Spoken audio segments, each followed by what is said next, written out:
Some nights are defined by success, by multi-million-dollar deals sealed with a handshake over vintage wine.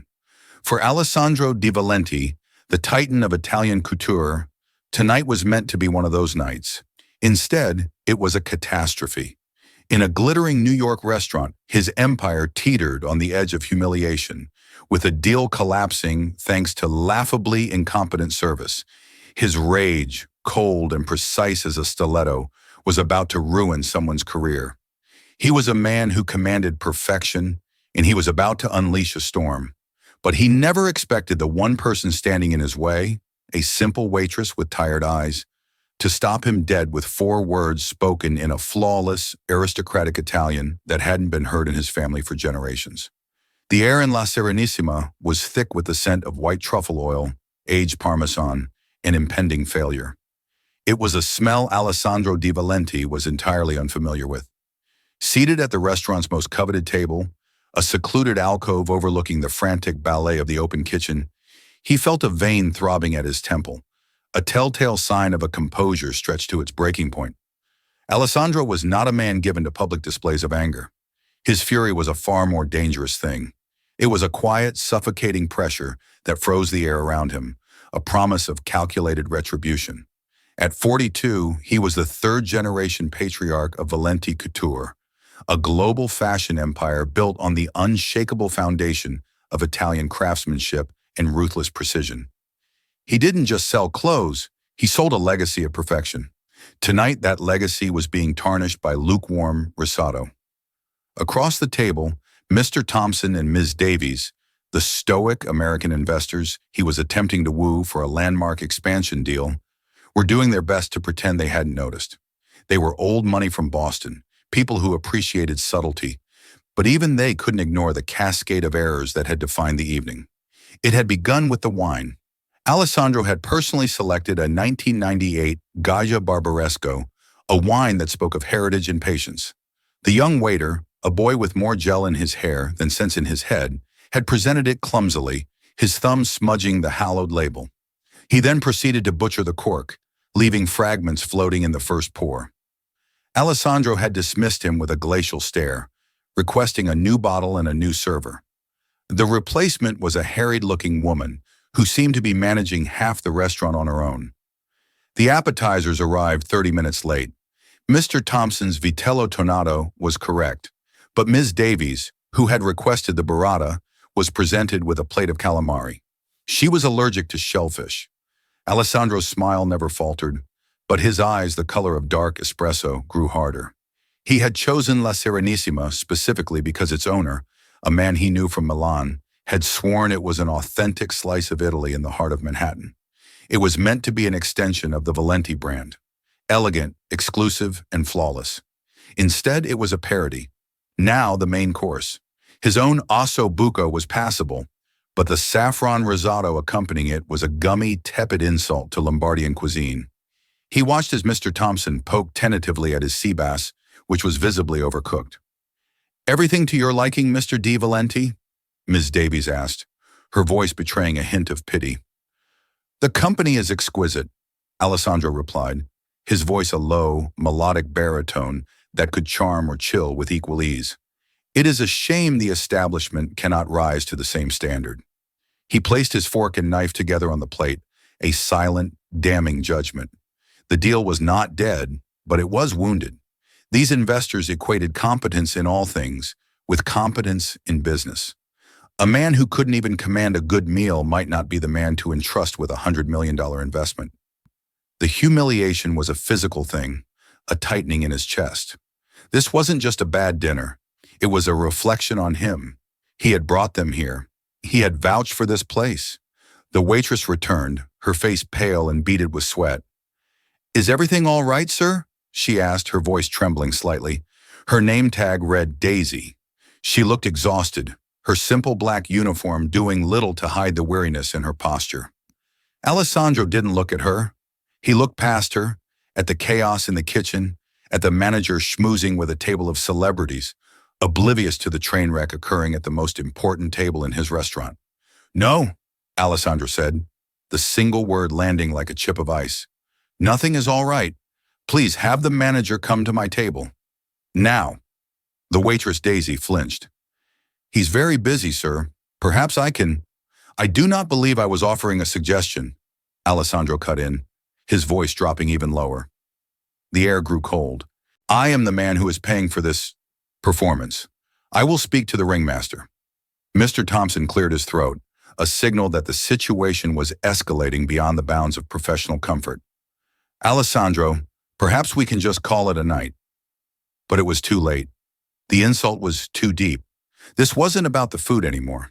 It was about the principle. It was about the name Valenti being associated with this level of amateurism. He excused himself from the table, his movements fluid and predatory. He wasn't going to wait for the manager. He was going to find him. Every head in the restaurant turned to watch as the impeccably dressed Italian with thunder in his eyes strode towards the back of the house, a man on a collision course with someone's career. The polished marble floor felt like it was cracking under the force of Alessandro's stride. His vision narrowed, focused on the frosted glass door at the end of the hall marked management. The muffled sounds of the restaurant, the clinking of glasses, the murmur of conversation, faded into a dull roar in his ears. All that remained was the cold, clear bell of his anger. He had built his empire on a simple creed his grandfather, the original Niccolò Valenti, had taught him. God is in the details. A loose thread on a cuff, a slightly misaligned seam, a corked bottle of wine. They were not small mistakes. They were symptoms of a greater disease, carelessness. And carelessness was the one sin Alessandro could not forgive. The manager of La Serenissima, a man named Giorgio, would learn that lesson tonight. He was 10 feet from the door when a figure stepped into his path. It was the waitress, Daisy. She stood there, a small, determined obstacle against his towering rage. Her hands were clasped in front of her, her knuckles white. She looked terrified, but she didn't move. "Sir, please," she said, her voice barely a whisper. "Don't. I'll fix it. I will personally cover the cost of your entire meal. Please just don't go in there." Alessandro stopped, but only out of sheer surprise. He stared down at her. In the harsh fluorescent light of the hallway, he could see her more clearly. She wasn't a girl, but a woman, likely in her late 20s. There was a fineness to her features, high cheekbones, a straight nose, a sweep of dark lashes over eyes the color of moss, that seemed out of place with her worn-out demeanor. But it was the desperation in those eyes that held his attention. "You will cover it?" he asked, his voice laced with a dangerous amusement. "My dear, the cost of this meal is irrelevant. What is relevant is the cost to my reputation, the insult to my guests. Do you think a few $100s can erase that?" "I know it can't," she said, her voice gaining a sliver of strength. "But Mr. Giorgio, he's not a bad man, he's just overwhelmed. We are short-staffed. The new chef is, difficult. It's not an excuse, I know, but it's the truth. An official complaint from you, it would be devastating for him, for all of us." Alessandro let out a short, mirthless laugh. "Devastating? Good. Incompetence should be devastating. That is how we learn. Now step aside." He made to move past her, but she shifted, blocking his path again.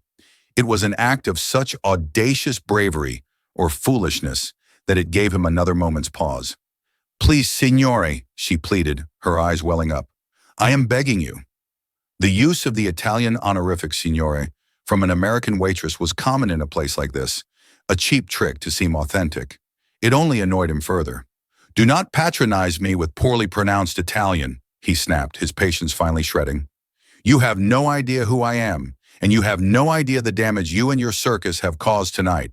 Your manager hid in his office while his restaurant burned. He deserves whatever is coming to him. Move. Now." His voice had the sharp crack of a whip. He saw her flinch, her shoulders slumping in defeat. For a second, he thought she would crumble, would step aside and let the execution proceed.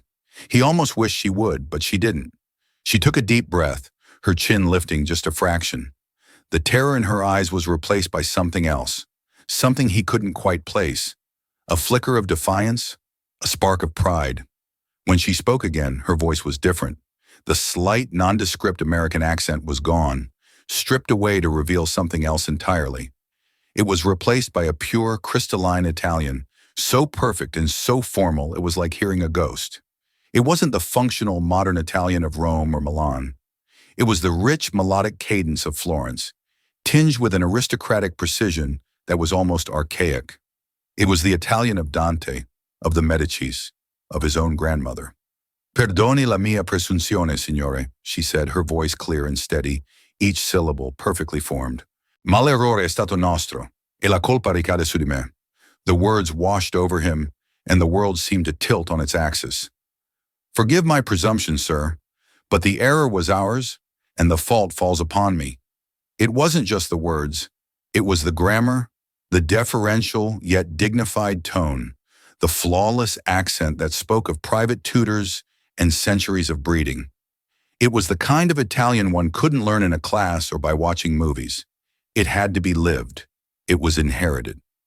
Alessandro Di Valenti, a man who was never surprised, stood frozen in the hallway of a New York restaurant, his rage evaporating like mist in the face of an impossible mystery.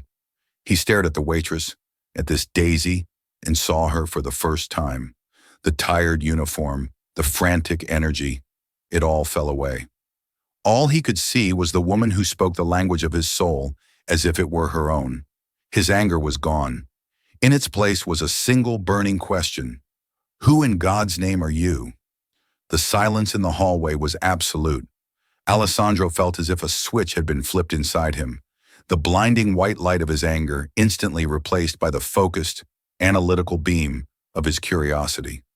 He studied the woman before him, his mind racing, cataloging the contradictions, the cheap polyester uniform and the priceless, perfect Florentine accent, the exhausted posture of a service worker and the innate dignity in her speech. He answered her in the same language, his own Italian shifting from his usual clipped, business-like Milanese tone to the more formal register she had used. Lei parla la mia lingua, come una nativa, he said slowly, his voice a low rumble. You speak my language like a native. Ma non una nativa qualsiasi, una fiorentina. But not just any native, a Florentine. A flicker of panic crossed her face, a brief, unguarded expression that confirmed his suspicion before she could mask it. She had revealed far more than she intended.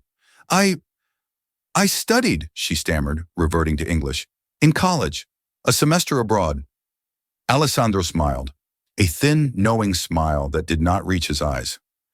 Un semestre non le insegna quella cadenza, he replied, continuing in Italian, forcing her hand.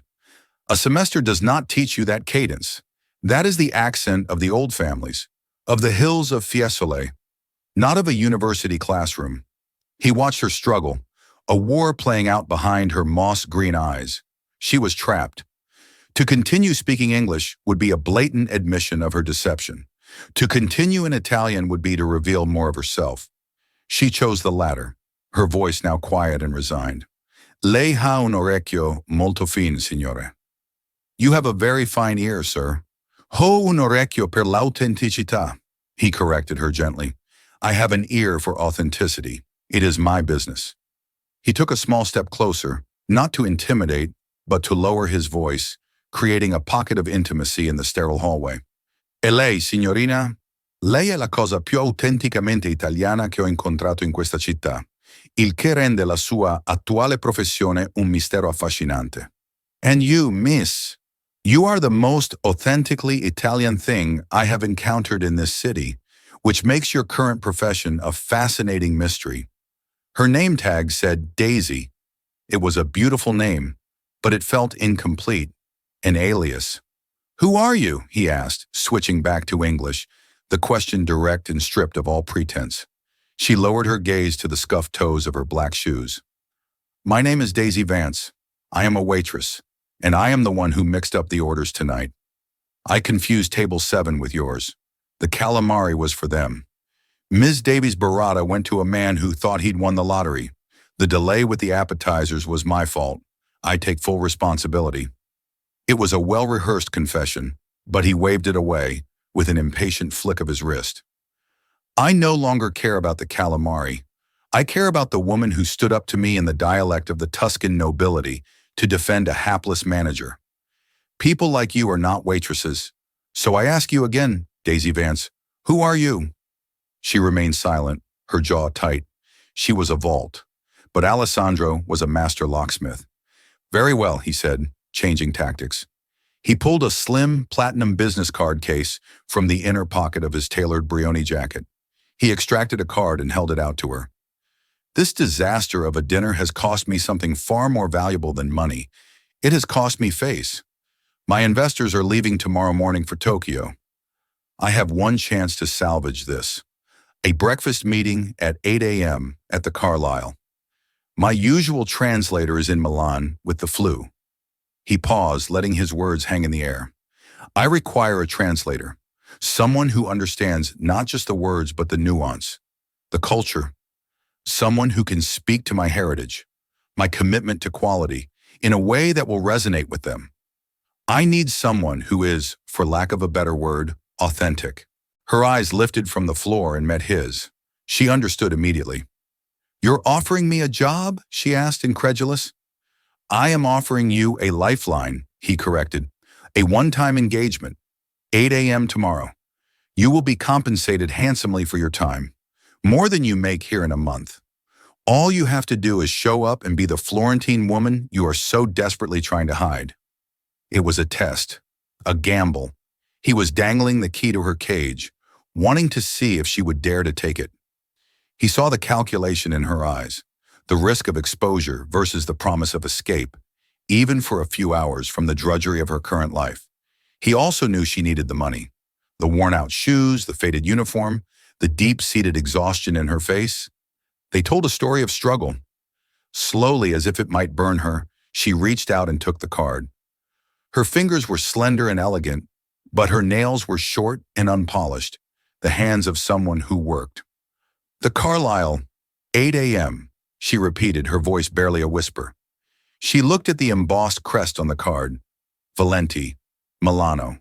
A wave of something, recognition, fear, washed over her features before she concealed it again. Do not be late, Alessandro said. It was not a request.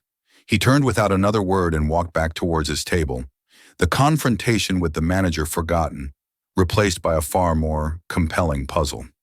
His investors looked up as he approached, their expressions a mixture of concern and curiosity. Is everything resolved? Mr. Thompson asked. Alessandro's lips curved into the first genuine smile of the evening. Yes, he said, his gaze drifting back down the hallway where the mysterious waitress had disappeared. I believe I have just found the solution to all of our problems. The next morning, the lobby of the Carlyle Hotel was a symphony of quiet power. The air smelled of money, fresh lilies, and floor wax. At precisely 7:55 a.m., Daisy Vance walked through the revolving doors, and for a moment, she looked as if she belonged. She was no longer the harried waitress from La Serenissima. She wore a simple, impeccably tailored black dress that fell just below the knee. It was not new. Alessandro's sharp eye noticed the slightest bit of wear at the cuffs, but it was clearly of high quality. Her dark hair was pulled back into a severe, elegant chignon, and she wore a single strand of pearls. The only makeup she wore was a touch of lipstick. She looked like a young woman who had stepped out of a Fellini film, a vision of understated European class. She was transformed. Alessandro, who had been waiting near the concierge desk, felt a jolt of confirmation. This was her natural habitat. The restaurant had been the costume. This was the reality. Signorina Vance, he said, approaching her, you are punctual, an excellent quality. She inclined her head, a gesture of polite deference that was both practiced and natural. Lei mi ha dato un'opportunità, signor Di Valenti. La puntualità è il minimo che potessi offrirle in cambio. You gave me an opportunity, Mr. Di Valenti. Punctuality is the least I could offer in return. Her use of Italian was deliberate, a signal that she was ready to play the part he had hired her for. He led her to the restaurant where his investors were already seated. He introduced her simply as Ms. Vance, my associate and translator, and watched as Mr. Thompson and Ms. Davies took her in. Their approval was immediate and palpable. Where they had seen a flustered waitress the night before, they now saw a poised, intelligent woman who radiated competence. The breakfast was a masterclass in quiet diplomacy. Daisy was flawless. She didn't just translate Alessandro's words, she channeled his intent. When he spoke of Valenti Couture's commitment to materials, she elaborated in English with a brief, eloquent anecdote about the silk weavers of Lake Como. When he described his vision for the new American market, she found the perfect American idioms to convey his passion without losing his European gravitas. She moved between the two languages with the seamless grace of a weaver at a loom, building a bridge of understanding between two different worlds. At one point, Miss Davies asked a complex question about supply chain ethics. Alessandro began his answer in Italian, speaking of the generational relationships his family had with their artisans, the botteghe, where skills were passed from father to son. Daisy listened intently, then turned to Miss Davies. Mr. De Valenti believes that true luxury cannot be built on exploitation, she translated, her voice clear and firm. The Valenti supply chain is not a chain at all. It is a family tree. Every hand that touches a garment is respected, compensated fairly, and is a part of a legacy. To compromise on that would be to compromise the soul of the brand. Alessandro sat back, stunned. She had not just translated his words. She had distilled his entire philosophy into a single, powerful statement. She understood. She didn't just understand the language. She understood the world it came from. By the time the coffee was cold, the deal was saved. Mr. Thompson clapped Alessandro on the shoulder as they stood to leave. Your associate is brilliant, Alessandro. She clarified things in a way that truly resonated. You have a gem there. After they had departed in a town car for JFK, Alessandro and Daisy stood alone on the sidewalk outside the hotel. The morning sun cast long shadows down Madison Avenue. You were magnificent, he said, the words coming out with more sincerity than he'd intended. I was translating, she replied, deflecting the praise. No, he insisted, you were representing. You understand what Valenti is. You feel it. He looked at her, the mystery of her identity nagging at him more than ever. The dress you are wearing, it is a beautiful piece. The cut is exceptional. She instinctively touched the fabric of her sleeve. It was a gift, a long time ago. The stitching on the cuff, he continued, his voice soft. The double-fold inverted seam, it is a signature. Only one other house in Italy uses it. He let the statement hang in the air, a final, inescapable piece of evidence. He watched as the blood drained from her face. She knew exactly what he was saying. The double-fold seam was a trademark, a quiet boast of quality known only to the highest echelons of the fashion world.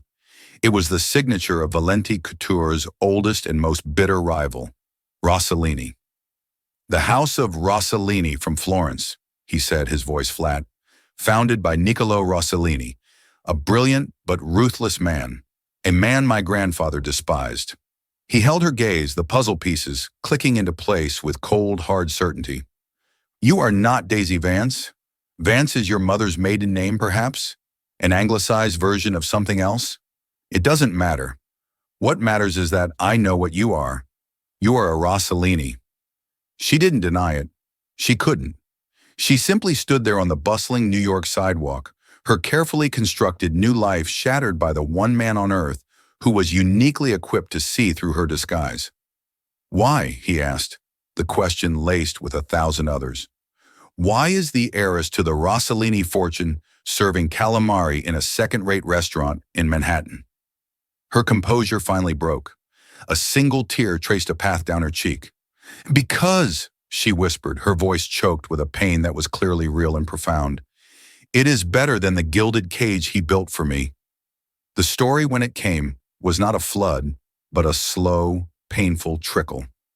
Alessandro took her to a small anonymous coffee shop, miles away from the prying eyes of the Upper East Side. He sat opposite her in a cramped booth, a silent observer as she dismantled the fortress she had built around herself. Her name was not Daisy Vance. It was Daisy Rossellini. She was the only grandchild of Niccolò Rossellini, the formidable and tyrannical patriarch of the Rossellini fashion empire. She was, for all intents and purposes, a princess of the industry, raised in a sprawling Florentine villa amidst priceless art and the scent of expensive leather. From the outside, it looked like a fairy tale, she said, staring into her untouched cup of coffee. But it was a prison. Every meal was a lesson. Every dress was a uniform. Every friend was vetted. Her grandfather, she explained, was a man obsessed with legacy. With Daisy having lost her parents in a car accident when she was a child, Niccolo had funneled all his ambition and control onto her. He saw her not as a granddaughter, but as the future of his company, a strategic asset to be managed and eventually merged. The breaking point had come 6 months ago. Niccolo, now in his 80s and in failing health, had arranged her marriage. It was not a suggestion, it was a decree. The groom-to-be was Marco Di Stefano, the brutish heir to a massive textile conglomerate. The man was known throughout Italy for his volatile temper and his unsavory appetites. He looked at me like I was a deed to a property, Daisy said, a shudder running through her. And my grandfather didn't care. The merger would have made Rossellini untouchable. It would have secured his legacy. My happiness was an irrelevant detail. She had pleaded, argued, and finally she had defied him. The night before the engagement was to be formally announced at a grand party at the Villa Rossellini, she had packed a single bag, emptied a secret bank account her mother had left for her, and vanished. She had a fake ID she had procured years earlier, a desperate teenage dream of escape she never thought she'd use. She flew to New York, a city where she could disappear, and took the name Daisy Vance. I wanted to be anonymous, she explained, her voice raw.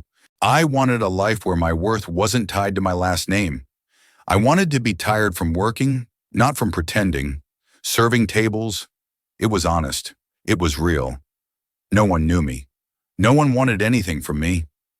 Alessandro listened without interruption, a storm of conflicting emotions brewing within him.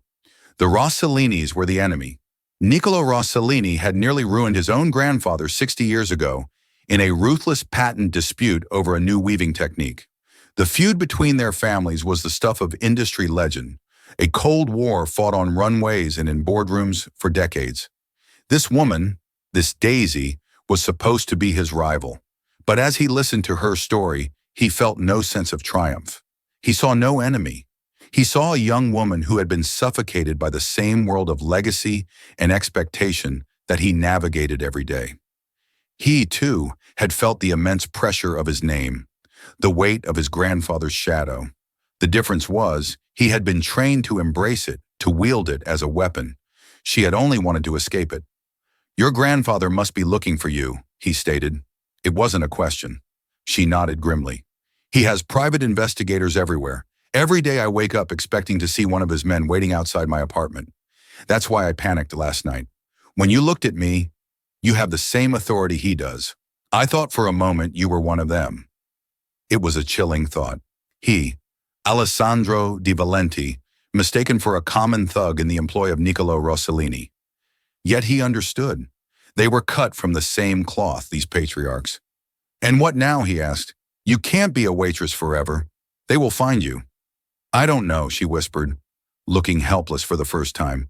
I have enough money to last a few more months, maybe. Then, I don't know. An idea began to form in Alessandro's mind, an idea so audacious, so contrary to a lifetime of ingrained animosity that it took his own breath away. It was illogical, it was dangerous, but it felt right. You said you wanted a life where you earned your place, he began, leaning forward. You proved your worth this morning, not as a translator, as a strategist. You understand the soul of this business? It's in your blood, whether you like it or not. He paused, choosing his next words with surgical precision. My offer of employment still stands. Not for a day, permanently. Come work for me, for Valenti. Daisy stared at him as if he had lost his mind. Work for you? A Rossellini working for a Valenti? It's impossible. It's a betrayal of everything. My grandfather would... Your grandfather wants to cage you, Alessandro interjected, his voice firm. I am offering you a shield. He would never think to look for you inside the walls of his greatest rival. It is the one place on earth you would be truly invisible, the perfect hiding place. He let the logic of it sink in. She would be hidden in plain sight, her skills utilized, earning her own way, all under the protection of the Valenti name. It was a perfect, ironic solution. But there was more to it than that, a deeper, unstated reason that Alessandro was only just beginning to admit to himself. He was utterly captivated by her courage, her intelligence, her hidden strength. The ancient feud with her family suddenly seemed like a foolish relic of the past. In front of him was the future. "You would do that?" she asked, her voice filled with disbelief. "Why? Why would you help me?" Alessandro looked at her, the woman who had doused the fire of his rage with 4 words in perfect Italian, who had saved his deal, and who had shown him a vulnerability that resonated with a lonely part of his own soul. "Because," he said, his voice softer than she had ever heard it, "authenticity is my business. And you, Daisy Rossellini, are the most authentic person I have met in a very long time. And frankly, it would give me immense pleasure to thwart Niccolo Rossellini one last time." A flicker of a smile, the first he had ever seen, touched her lips. For the first time since she fled Florence, Daisy saw not a dead end, but a future. A dangerous, complicated, and utterly unexpected future. Daisy's first day at Valenti Couture's North American headquarters was like stepping into an alternate reality. The 50-story skyscraper on Fifth Avenue was a monument to the Valenti aesthetic.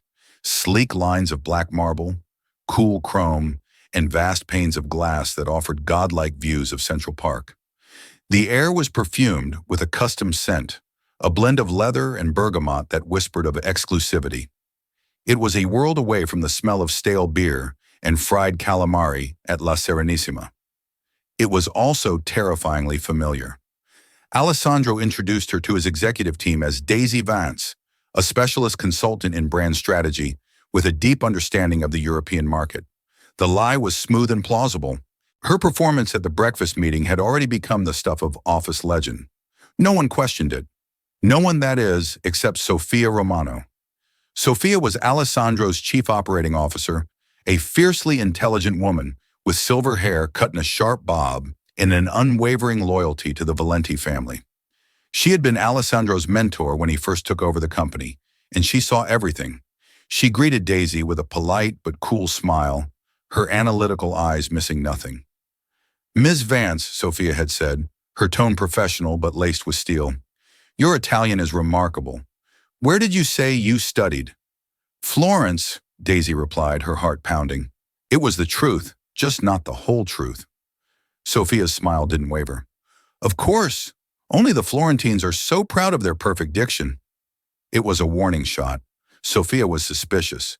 She could sense that Daisy was more than she appeared, and she would be watching.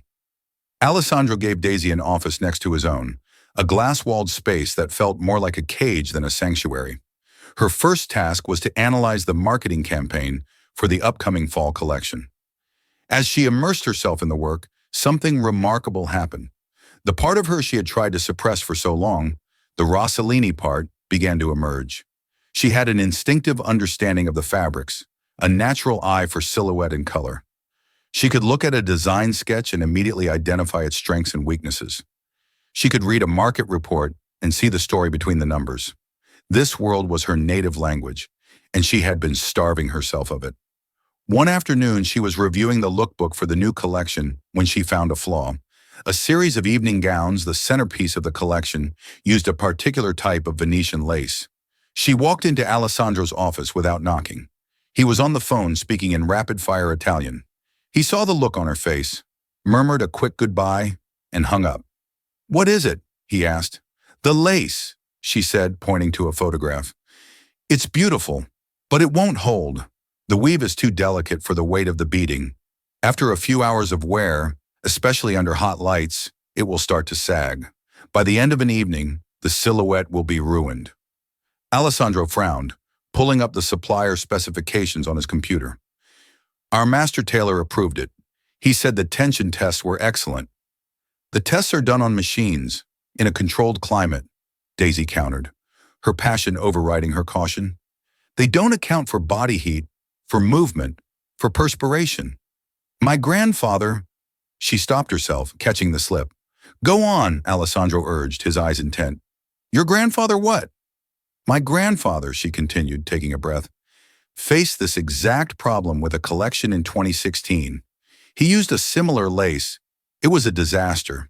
The dresses looked exquisite on the runway, but were a nightmare for the clients. He had to recall half the collection.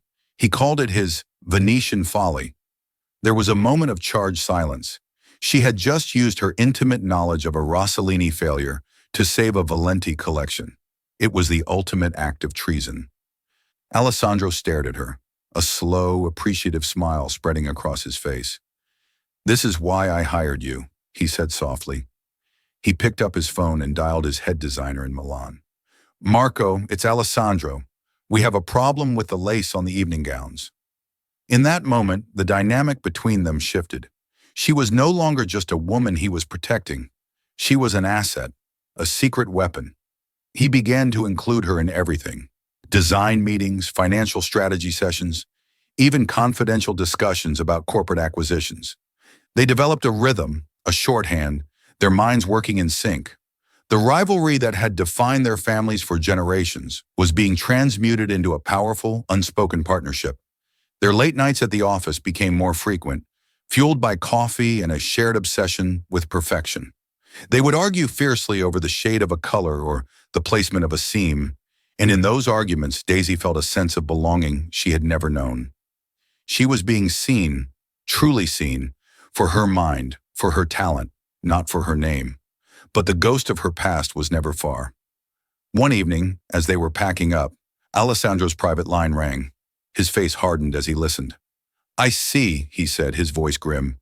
"Yes, increase the security, everywhere, and run a new background check on everyone hired in the last 6 months. Thank you." He hung up the phone and looked at Daisy, his expression dark. "What is it?" she asked, a familiar cold dread creeping up her spine. "That was my head of security in Milan," Alessandro said. "Niccolo Rossellini arrived in New York this morning. He's staying at the Pierre. He has told the press he is here for private family business." The room suddenly felt airless. Daisy sank into a chair, her hands trembling. He was here. Her grandfather was in the same city. The cage she had escaped was reassembling itself around her. "He knows," she whispered. "Somehow he knows I'm here." Alessandro walked over to the vast window, looking down at the glittering sprawl of the city. "Let him look," he said, his voice a low growl of defiance. "He can search every corner of this city. He will never think to look for his lost princess in the devil's own castle." He turned to face her, his eyes blazing with a protective fire that was far more than professional. "You are Daisy Vance, a consultant for Valenti Couture, and I am your employer. He will not touch you. I will not let him." It was a devil's bargain, struck in a moment of fury in a restaurant hallway. But as she looked at Alessandro di Valenti, the heir to her family's greatest enemy, she realized he was no longer just her shield. He was her only ally, and their war against the past was about to begin. The news of Niccolo Rossellini's arrival in New York hung over the Valenti headquarters like a storm cloud. For Daisy, every unfamiliar face in the lobby, every black car that idled too long on the street below, was a potential threat. She lived in a state of heightened alert, the fragile peace she had found shattered by the proximity of her gilded cage. Alessandro was true to his word. Security around the building, and around Daisy personally, was discreetly but significantly increased. A car service, driven by a man who looked more like a bodyguard than a chauffeur, took her to and from her small apartment in Greenwich Village. She felt safe, but she also felt the walls closing in again. The tension, however, forged an even deeper bond between them. They were co-conspirators in a high-stakes drama. The late nights in the office continued, but the conversations shifted. They spoke less of business and more of their lives, their families, the suffocating weight of the names they carried. Alessandro told her about his father, a brilliant but gentle man who had never wanted the CEO position, preferring the creative side. He spoke of the pressure from his own grandfather to be stronger, more ruthless, to always put the Valenti name first. Daisy, in turn, shared stories of her childhood, of the rare, stolen moments of joy with her parents before the accident, and the long, lonely years under Niccolo's iron-fisted rule. They were two sides of the same coin, one who had run from his legacy and one who had been consumed by it. One evening, a week after Niccolo's arrival, Sofia Romano requested a private meeting with Alessandro. Daisy watched from her office as Sofia entered his, her posture rigid, a file clutched in her hand. The meeting lasted for over an hour. When Sofia emerged, she shot Daisy a look of pure ice before striding away. A few minutes later, Alessandro appeared in Daisy's doorway. He looked tired, his face etched with strain. Sophia knows, he said without preamble. Not everything, but she knows you're not who you say you are.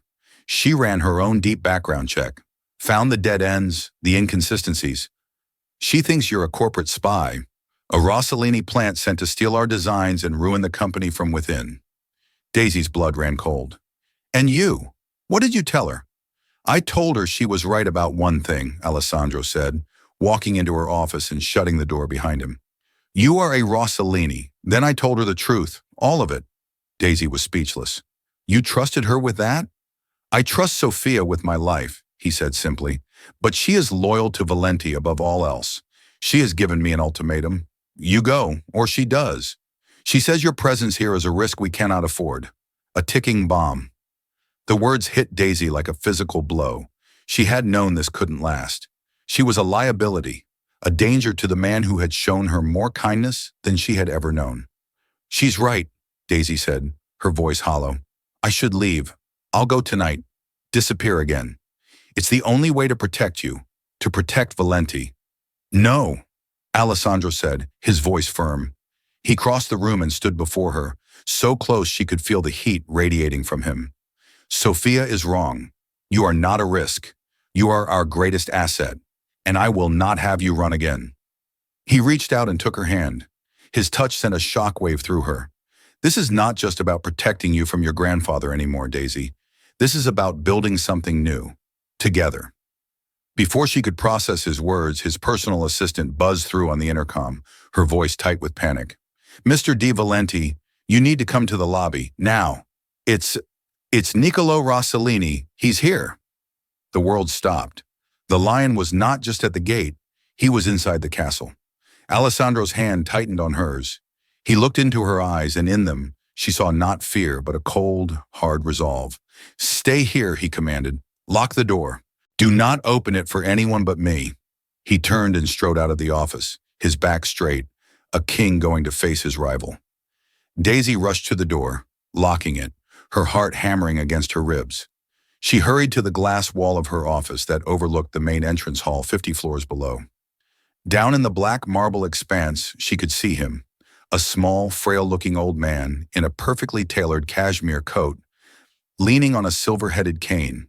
But she knew that frail frame housed the will of a tyrant. He was surrounded by Valenti security, but he stood his ground, radiating an aura of absolute authority. Then she saw Alessandro emerge from the elevator bank. He walked calmly across the marble floor, a dark, powerful figure meeting the old, unyielding one. They stood face to face, the past and the future of Italian fashion, the heads of two warring houses, surrounded by silent employees. Daisy couldn't hear what they were saying, but she could see the tension, the rigid set of their shoulders. Niccolo was gesturing, his voice seemingly sharp and demanding. Alessandro was still, immovable, his answers apparently short and final. The confrontation lasted for 5 agonizing minutes. Then something shifted. Niccolo Rossellini, a man who had never backed down in his life, seemed to deflate. His shoulders slumped. He turned and, without a backward glance, allowed the security guards to escort him out of the building. Moments later, the lock on her office door clicked open. Alessandro stood there, his face unreadable. What did he want? Daisy breathed. He knew, Alessandro said, his voice tight. He has a source inside. Someone told him you were working here. A spy, Daisy whispered. Sophia was right. Yes, Alessandro agreed, but not the one she thought. He looked at her, his dark eyes intense. He demanded I turn you over to him. He said you were his property, that our families had an agreement. What did you tell him? Alessandro stepped closer, his gaze softening. He reached up and gently brushed a stray strand of hair from her face. I told him, he said, his voice a low, possessive murmur, that the feud between our families was over, and that a Rossellini was welcome at Valenti, especially one who was about to become my partner. He paused, his thumb tracing her cheekbone. And my wife. Daisy stared at him, her mind reeling. It wasn't a business proposal. It wasn't a strategy. It was a confession, a declaration. In the heart of his empire, with the enemy at the gates, Alessandro Di Valenti was not offering her a shield or a hiding place anymore. He was offering her a home. The war was not over. Her grandfather would not give up so easily. There were spies to be found, alliances to be forged, and a lifetime of rivalry to overcome. But as she looked into Alessandro's eyes, Daisy knew she was done running. She was a Rossellini. He was a Valenti. And together they were about to write the next chapter of their story, not as rivals, but as one. And so, a story that began with a furious billionaire and a disastrous dinner transformed into an epic tale of legacy, escape, and an alliance forged in the heart of a generational war. Daisy Rossellini ran from one gilded cage only to find freedom and a future in the last place she ever expected, the arms of her family's greatest enemy. Their journey is far from over. The wrath of a man like Niccolo Rossellini does not fade easily, and the fashion world is unforgiving. If this story of unexpected twists, hidden identities, and the powerful connection that can bloom in the most unlikely of circumstances captivated you, please let us know. These are the kinds of stories we love to tell. Hit that like button to show your support and subscribe to our channel so you don't miss our next real-life drama. And please share this video with someone who loves a story where nothing is as it seems. We'd love to hear your thoughts in the comments below. Who do you think the spy is inside Valenti? Until next time.